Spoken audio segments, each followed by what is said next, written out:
Bueno, buenas tardes a todos, a los invitados, a alumnos, docentes de esta casa de estudio que hoy nos acompañan para la presentación del libro Historia Jurídica de los Hidrocarburos, del Virreinato a la Ley Bases, Legislación y Jurisprudencia Anotadas, del doctor Juan José Carvajales, en este evento organizado por el Posgrado en Derecho de los Hidrocarburos y Sostenibilidad de la Universidad de Buenos Aires. Nos van a acompañar también como expositores el señor Raúl Bertero y las señoras Leila Devia y María Luján Crespo. Y bueno, sin más prolegómenos, le doy la palabra al autor y felicitarlo también por este hecho, que es muy importante en su vida profesional y académica, al doctor Juan José Carvajales, que lo saludamos con un aplauso y ya inicia su exposición. Gracias, Dani. Ahora lo presento a él. Daniel Medina, egresado de posgrado y terminó en el cuadro de honor, así que no es poco. Bien, ustedes saben que hace pocos días el presidente de la Nación presentó un libro y antes de hablar del libro hizo un show. O sea, se dio el gusto de hacer lo que tenía ganas. Yo voy a hacer algo parecido, pero quédense tranquilos que no voy a cantar. Voy a hacer una descripción de cómo fue el proceso de escribir una tesis de doctorado. O sea, de finalizar esa instancia académica que sabemos que es compleja por muchos aspectos, que no es fácil lograr. Y como dice el subtítulo, ¿cómo hice mi tesis de doctorado en la UBA? Cuando pensé que nunca lo lograría. Tardé muchos años en llegar a la etapa final. Y bueno, con la intención de contar esa experiencia y que quede y que le sirva a otros, porque a veces uno se siente un poco perdido y no sabe para dónde arrancar. Es que, bueno, me puse a reflexionar sobre esos pasos, digo un proceso en 25 pasos, así que vamos a ir avanzando a lo largo de esos 25 instancias, las vamos a ir viendo acá, con un disclaimer inicial. Yo no soy el típico académico, investigador, que trabaja en el CONICET, que tiene una beca de estudio y que hace el doctorado como su profesión, como su forma de vida, o que ingresa a un programa de doctorado, que se va afuera con una beca y que su única tarea es hacer el doctorado. Lo mío fue más, digamos, tratar de hacerlo mientras uno desarrolla su profesión por otro lado. Y además no tengo esas credenciales académicas del investigador, ¿no? que está en un grupo de trabajo afín. Con esa aclaración inicial vamos a ir pasando por los 25 pasos. Ese es el plan de tesis, así podemos decir que arranca en 2017, pero la cuestión empieza un poquito antes. El anhelo de ser doctor. Yo lo tuve cuando ingresé a esta facultad, cuando egresé como abogado. Lo soñaba, me quemaba el pecho escuchar que otro era doctor, ¿no? Entonces yo también quiero, ¿sí? Hay algo ahí que uno lo trae y que lo impulsa adelante. El tiempo. Tuve que hacerme tiempo para decir quiero hacer doctorado y lograrlo. Y uno sabe que cuando se pone a pensar en su vida, el trabajo tiene que seguir, la familia hasta ahí, uno no la puede dejar de lado. Entonces lo único que me quedaba era mis horas de ocio. Dormir menos de 6 horas no podía, y el ocio lo dedicaba básicamente a correr, a hacer running. Bueno, durante un año eso lo puse a un costado. Lo tuve que dejar de lado y dar vuelta a mi vida de pies a cabeza. 3. La constancia. Hacer un doctorado implica que todos los días tenés que dar un pasito en pos de, aunque sea mínimo. Yo digo, es por goteo y por gateo, ¿no? Uno va avanzando mínimamente, pero tiene que ir acumulando en ese sentido, sumando todo lo que uno trae, que es como una línea de base. Yo hice el doctorado, otra aclaración, grande, ¿no? Hay gente que termina el grado y empieza el doctorado. En Europa esto es muy común. Bueno, yo ya había pasado por una maestría y por muchos lugares antes de hacer esto. Y también ese ejercicio previo te ayuda para dar este paso adelante. Aquí en la Facultad de Derecho de la UBA hay que hacer cursos cuando se anota al doctorado, lo primero que te dicen, bueno, suma todas estas horas, los créditos. Se dividen en cursos generales y específicos. Los específicos yo los tuve aprobados porque tenía una maestría, entonces una maestría temática, me aprobaron eso en Derecho Administrativo. Y los cursos generales son de Filosofía del Derecho. Y yo había sido docente durante 12 años en Filosofía del Derecho, cátedra Pachiribur y otras. Así que, bueno, fue como un repaso de lo que sabía. Pero básicamente no es que aprendí lo que hice en la tesis en el curso de doctorado. Esa fue mi experiencia. Plan de tesis. Ahí llegamos al plan de tesis. Hay que sentarse y armar una idea con una metodología, con los pasos, etcétera, con la tesis, la hipótesis a tratar de validar. Cuando fui a la comisión de doctorado con el plan de tesis, tuve que ir 2 veces, porque la primera vez me rebotaron, porque uno piensa que va a hacer todo en la tesis, y uno tiene que achicar. Yo tenía 3 hipótesis en una, 3 hipótesis en el plan de tesis, me dijeron tiene que quedarse con una. Una era nación-provincias, otra era público-privado, otra era comparación internacional. Bueno, tuve que achicar. Pero en esa discusión, son salas que tiene la comisión de doctorado. La sala que me tocó a mí, los 3 miembros empezaron a discutir entre ellos sobre un aspecto que todavía yo no lo tengo resuelto, que es si uno ya hizo una investigación previa, por ejemplo en una maestría, ¿puede tomar esa investigación para hacer el doctorado, profundizarla en el doctorado? Y las posiciones eran que sí, porque uno sigue avanzando con una temática, y un no rotundo de parte de uno de los miembros, porque decía que eso era autoplagio. Y parece, a veces hay gente que se ríe o le parece absurda la discusión, pero está muy arraigada y no está definido si uno puede. Lo cual me llevó a sacar muchas cosas que ya tenía desarrolladas o que quedan en una parte muy chiquita de la tesis, ¿no? O sea, la originalidad incluso con los estudios previos que uno había hecho. Foco y Aleph. Foco porque hay que tomar un tema, después reducirlo a un nanotema, algo muy chiquito, y enfocarse solo en eso. Pero es eso y su universo, ¿no? Por eso el Aleph es el universo alrededor de un temita que uno tiene que abordar y tiene que saber todo sobre ese tema. Ya vamos a ver a dónde nos lleva esto, ¿no? Pero hay que saber elegir cuál tema, porque lo vamos a ver desde 400 lugares, como el Aleph de Borges. Director, hay que elegir un director. Hay que tener uno para el plan de tesis, pero sobre todo para presentarse a la tesis hay que tener un director. Y ahí hay que elegir. Yo elegí a alguien de grandes ligas y eso hace que uno tenga que lidiar con alguien que tiene una agenda explotada, que es complicado. Pero yo ya tenía un tránsito, ¿no? Ya venía con ideas ya elaboradas. Pero si alguien está iniciando en un doctorado, es más joven y necesita una guía más de cerca, bueno, por ahí es preferible que elija a alguien intermedio, ¿no? Que va a tener más tiempo, va a estar más dispuesto porque también está más cerca.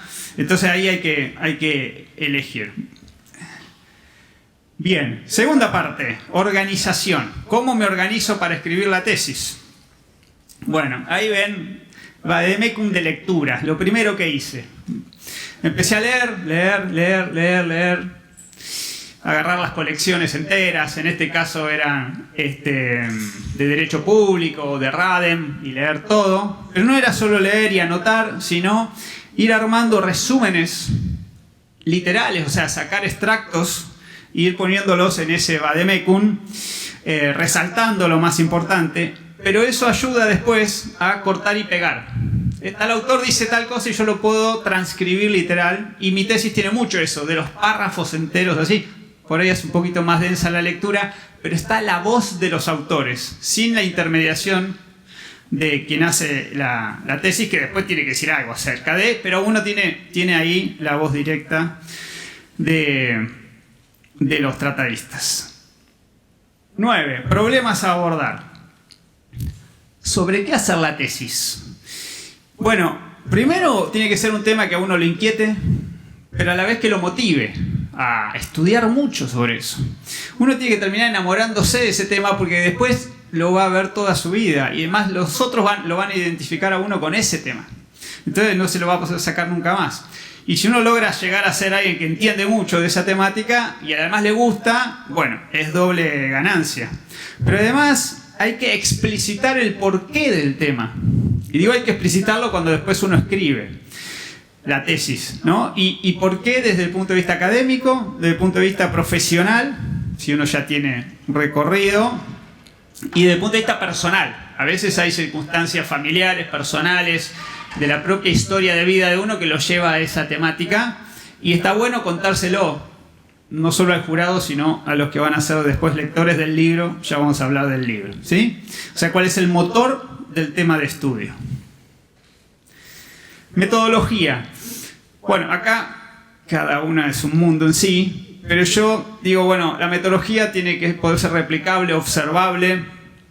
En mi caso, busqué sustento en la práctica del federalismo, cómo funcionaba el federalismo en materia de hidrocarburos.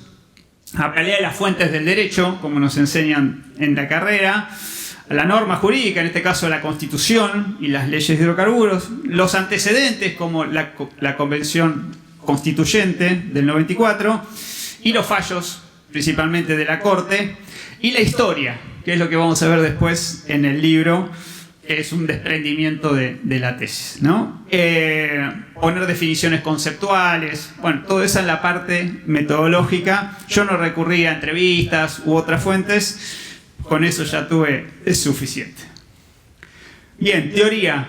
Me defino como positivista del derecho, así que recurrí a la norma jurídica como primer estándar, al análisis del derecho, la visión funcional del federalismo en hidrocarburos y en ambiente. Relevé todo el estado de arte. Bueno, no creo que sea el fuerte de la teoría en esta tesis. Hay otras donde sí, son más conceptuales, pero bueno, es el andamiaje principal. Tercer capítulo, escritura. Aquí tenemos, ven, pesa 660 páginas. Un montón. No sé cómo terminó así la tesis, tan gorda. ¿Cómo escribir 600 páginas? Más allá que uno ya tenga la idea, tengo todo leído. Bueno, hay que sentarse a escribir. Bueno, yo digo refugio y desconexión. Bueno, uno hace lo que puede en su casa los fines de semana, pero lo que me resultó es aislarme, irme 10 días a Córdoba, a la sierra, un lugar lindo que me estimulaba. Desconecté el wifi y me puse con la computadora a escribir horas, escribir y leer, y escribir y leer, escribir y leer, ¿no? Eso me volví con el 60-70% de la tesis ya lista. Índice. Algo que sí me dijo mi director y me sirvió mucho: armá un índice de entrada, pero no te preocupes mucho cómo lo armás. Después lo vas sirviendo, cómo va y viene. Es muy anárquico al principio el índice, dinámico a la vez. Lo importante es avanzar, ir metiendo capitulitos, aunque no sabes dónde va a quedar. Todo eso se va redefiniendo constantemente y va quedando. Tuve un consejo de un par, que ahora voy a hablar de eso, muy simple. Me dijo, miró la tesis y me dice: mirá, no puedo hacer lo que me pedís. ¿Sí? El doctor Benente de UNPAS. No puedo hacer lo que me pedís, que yo quería que la viera y me dijera. Pero lo que vi es que el capítulo 1 y el 2 están al revés. Y tenía razón. Porque yo planteaba primero teoría, metodología, no sé qué, y después la hipótesis a abordar. Me dice: no, primero empezá por tu problema y después ves cómo lo vas a desarrollar. Y así que vino bien. 14. Texto. ¿Cómo es el texto? ¿Cómo escribir esas 600 páginas? Bueno, yo digo, el texto de esta tesis es coral, porque somos muchas las voces que armamos el texto y van a encontrar opiniones tanto a favor como en contra, que después me ocupo de destruir, pero están acá y aparecen con las opiniones sobre diferentes temáticas. Lenguaje claro. No van a encontrar miles de notas al pie o cosas rebuscadas, muy por el contrario, tratando de hacer esto accesible a quienes incluso están iniciando, más sin perder la precisión de una tesis de doctorado. Y además, digo que es una tesis literaria, sin dejarse jurídica, Porque claro, uno se cansa de escribir siempre lo mismo en una tesis. El autor dice que, el autor, la doctrina sostiene que... ¿Cómo decir eso mismo? Fórmulas, ¿cómo le va? De otra manera. Y bueno, y eso es dándole cierto vuelo artístico, literario, citando otro tipo de fuentes u otras vueltas, que también lo hacen un poco más divertido y digerible para que no lo tiren por la ventana. Bien, propuesta. Corazón de la tesis. Entiendo que la propuesta tiene que ser clara y contundente, inédita y original, ya lo sabemos. Un aporte al mundo académico. Uno tiene que pensar, ¿para qué hago tanto esfuerzo? Quiero dejar algo. Encarar los desafíos de crear, bautizar, innovar, superar y todo eso para transformar la realidad. Al fin y al cabo queremos que esto no quede en un anaquel, sino que le sirva a alguien para seguir pensando y para actuar en la realidad.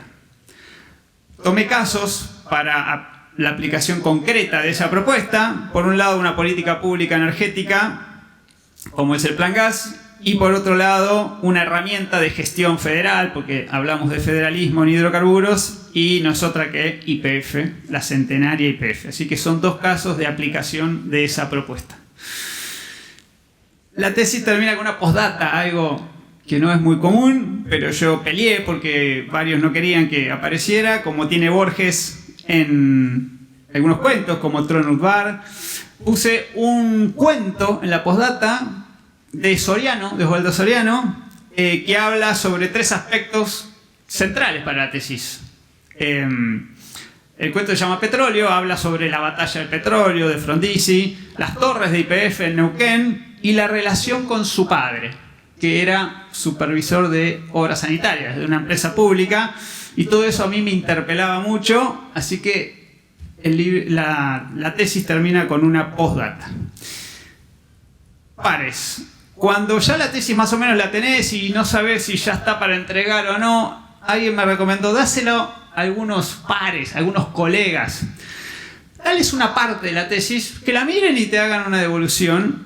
Y eso me sirvió un montón. Sobre todo en una parte que estaba medio trabado y con mi director que no terminaba de, bueno, ver si ya estaba listo.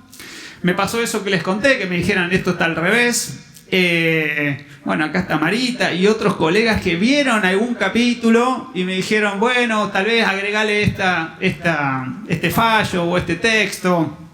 Así que todo eso sirve mucho en esa instancia y además les agradezco infinitamente. Corrección. Cuando terminé todo y ya la tenía escrita,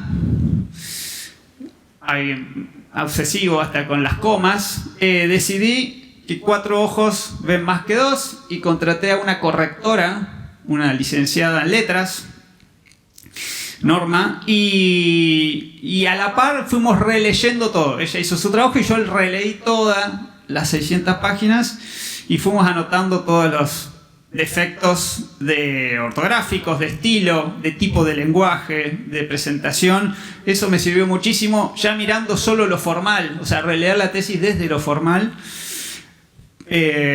para que quede impecable. Bien, y ahí uno lo entrega, y cuando entrega la tesis, es como que ya...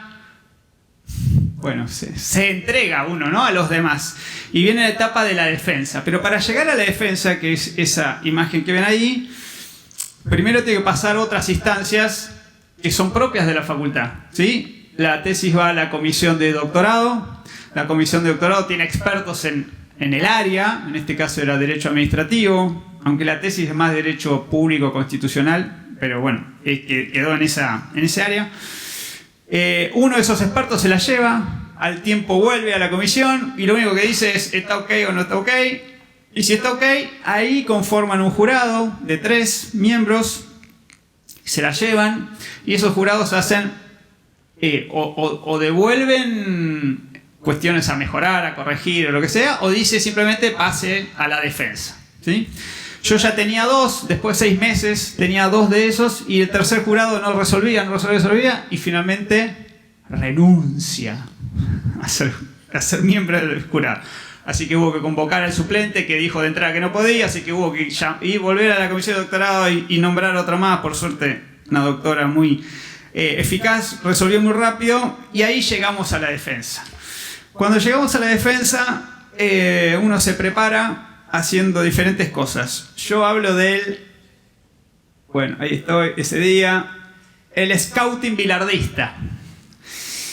Primero leí todos los títulos de las tesis presentadas en esta facultad, a ver si había alguna sobre hidrocarburos, energía, todo eso, pero después, sobre todo, a partir de la pandemia, las defensas se hicieron todas virtuales y quedaron grabadas en el canal de YouTube de la facultad. Así que cuando me fui a Córdoba, en el viaje de ida, allá en el viaje de vuelta, me las escuché a todas enteras. Y de todas fui sacando algo, ¿no? Como de todo lo que, sobre todo lo que decían los jurados. No tanto el doctorando, sino los jurados. Y bueno, y eso me sirvió. Por ejemplo, esto. ¿Por qué usted está haciendo este tema? Bueno, esa pregunta era súper recurrente. O usted dice, esto todo está muy lindo que me dice acá en la presentación, pero no está en la tesis. O no aparece tan claro. Así que eso me sirvió mucho para ese día de la defensa.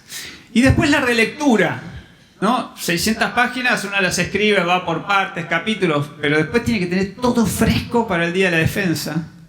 Entonces hay que volver a leerlo. Así que le acompañé a mi hija a la costa una semana y solito ahí tranquilo, ella iba a estudiar por la facultad y yo me dediqué a leer de vuelta, de pe a pa, toda la tesis. Después armé un PowerPoint, una presentación para los 30 minutos que uno tiene para exponer. Usamos la IA para algunas imágenes y después a atajar los penales que vengan y que sea lo que Dios quiera. Bueno, cuando uno termina todo eso, si le va bien, viene el después. Y el después es eso, ahí con mi madre. Esto fue hace una semana que nos dieron el título.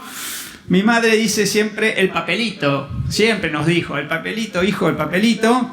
Mi padre decía las cosas se hacen bien o no se hacen. Entonces teníamos eso ya fijado de que había que terminar. Y yo tuve 10 años para terminar la tesis de doctorado, para terminar el doctorado. Así que, bueno, es parte de eso que nos fueron inculcando y, bueno, ahí llegó el papelito. Misión. Entonces, ya mirando ahora hacia futuro, ¿para qué uno hace el doctorado? Y varias veces me lo preguntaron y yo no tenía tan claro. Lo que sí tengo claro, porque lo descubrí hace 2 o 3 años, es cuál es mi misión en la vida. Los japoneses tienen un término que es ikigai, que es como una intersección entre la pasión, la misión, la vocación y la profesión. Esto es, entre lo que amás hacer, tus hobbies, tus gustos, en lo que sos bueno, alguna cosa sos bueno, tenés talento, lo que el mundo necesita afuera y además por lo que te pueden llegar a pagar, porque de algo hay que vivir. Bueno, la intersección de todo eso, ese motor... Bueno, yo digo, es la misión en la vida, no con sentido religioso, sino trascendental. ¿Para qué corno estamos acá? Bueno, esa misión, yo descubrí que la mía es transmitir conocimientos y para eso tengo 2 herramientas. Uno, las clases, las aulas. Nos encanta estar en las aulas, viviríamos ahí adentro. La pandemia, si de algo sirvió, fue para trascender los ladrillos de un aula, porque las clases quedaban grabadas y constatamos eso, que se aprovechan en lugares que no teníamos ni idea. Y el otro instrumento es ese, son los libros. Me di cuenta que haciendo libros uno puede llegar a mucha más gente y perdurar, y el día que no estemos van a quedar ahí los libros. Y me gustaría leerles algo de Borges, en este librito que son unas conferencias que dio en la Universidad de Belgrano, Borges Oral, que dice, en el año 79... que dice, yo sigo jugando a no ser ciego, sigo llenando mi casa de libros, pienso que el libro es una de las posibilidades de felicidad que tenemos los hombres. Un libro se lee para la memoria. ¿Qué es un libro si no lo abrimos? Cada vez que leemos un libro, el libro ha cambiado. La connotación de las palabras es otra. Además, los libros están cargados de pasado. Si leemos un libro antiguo es como si leyéramos todo el tiempo que ha transcurrido desde el día en que fue escrito y nosotros. y este libro dice que encima se va a la época del virreinato, la colonia, o sea que tenemos un largo trayecto. Dice, el libro, a pesar de que piensan que va a desaparecer, etc., hay que hacer un culto del libro. Todavía conserva algo sagrado, no con respecto a lo supersticioso, pero sí con el deseo de encontrar felicidad, de encontrar sabiduría. Decía nuestro gran Borges en el 79, para mí el libro es eso y muchas cosas más. Y finalmente, bueno, y hace poquito un alumno me dijo, gracias profesor por hacer este libro, porque eso quiere decir que usted tiene empatía. Y yo nunca lo había visto por ese lado, pero entiendo que algo hay, ¿no? De dejarlo a los aprendices, dejarle ese legado a los que vienen después, ¿no? Pensar en ellos. Bien, y ya vamos llegando al final. Proceso, esto lo voy a leer. ¿Qué me dejó el doctorado para mí? ¿Qué es el doctorado? Tanto esfuerzo. Ah, y algo que no dije. Cuando uno presenta el plan de tesis, es indispensable que tenga la firma del director, ¿no? Y cuando presenta la tesis también. Yo creo que cuando uno presenta el plan de tesis deberían pedirle dos cosas. La firma del director y la firma de la mujer, o del esposo, y de los hijos, y de toda la familia, porque es un proyecto familiar. Uno no lo va a hacer solo. Así que de eso vamos a hablar ahora en los agradecimientos, ¿no? Bueno, ¿están todos dispuestos a que esto va para adelante, sí o no? Eso lo tendría que pedir la facultad. Bien, proceso. Digo que lo que uno hace en el doctorado al escribir una tesis es perforar la superficie de conocimiento, descender por un tubing larguísimo y estrecho hasta llegar donde nunca nadie llegó. Ser el mayor experto en ese tema en ese momento. Disfrutar de los hallazgos inesperados. Uno tiene en este proceso, de repente se hace la luz. Yo cuando me puse a estudiar lo que había pasado en la Convención Constituyente, lo había visto 1000 veces, pero nunca a fondo. Mirá lo que había acá. Entre otros, o un fallo de la Corte con un dictamen de un procurador. Cosas que uno, si no se mete a fondo, no las ve. Bueno, pero además, ¿cómo se hace una tesis de doctorado? Haciendo lo mismo que siempre hizo, que es estudiar, analizar y escribir, pero como nunca antes lo habías hecho antes, ¿sí? Que es al 100% y como primera prioridad. Y finalmente, como decíamos, los agradecimientos, ¿sí? Porque esa familia que se embarca con uno en el proyecto hace, palpita y sufre la tesis a la par de uno. También, bueno, ahí está la familia, el día que nos recibimos, que dimos la defensa. También está mi mujer, que me acompaña desde hace 25 años, porque la conocí acá, allá cuando me recibí la primera vez y ahora. Los amigos que vinieron a acompañar y otros que no pudieron y otros que suelen estar siempre ahí. Pachi Gibur, que vino ese día y fue como mi ángel de la guardia, se me sentó al lado y yo a partir de ahí me aflojé. Y alguien más que hoy les voy a hablar muy en particular, que es mi padre. Estaba allá a la izquierda, atrás, ahí lo ven, y cuando uno ve el videíto, estaba nervioso. Se lo veía nervioso. Lo vi después, ¿no? Falleció hace 3 meses. Y uno lo veía ahí moviéndose en la silla y no sabía que estaba nervioso. Yo en ese momento no me di cuenta. Siempre iba a todas las presentaciones y estaba por ahí sentado. Y cuando presentamos este libro en la Feria del Libro en marzo, fuimos a sacar una selfie y los expositores se sentaron ahí. Entonces quedó tapado. ¿Y qué hizo el hombre? Ahí, se paró. Dijo, yo quiero parecer igual. ¿Sí? Pero ¿qué fue lo que más le gustó de ir a la exposición? Y siempre le encantaba. Era ir a comer sus sanguchitos, ¿no? Entonces, el después de la presentación. Bien, y a él le debo tantas cosas que hoy va a estar aquí en un lugar especial en los agradecimientos. Ahí les dejo, para quien está viendo esto, el repositorio de la facultad. Está la tesis, está disponible, se consigue libremente, más allá de que hoy tenemos esta publicación y estamos trabajando con la editorial Astrea en el corazón de la tesis, que va a salir, no sé, el año que viene. Y después está el video de la defensa, que se puede ver ahí cómo sufrimos y cómo lo logramos. Así que eso era lo que quería transmitirles. Muchas gracias.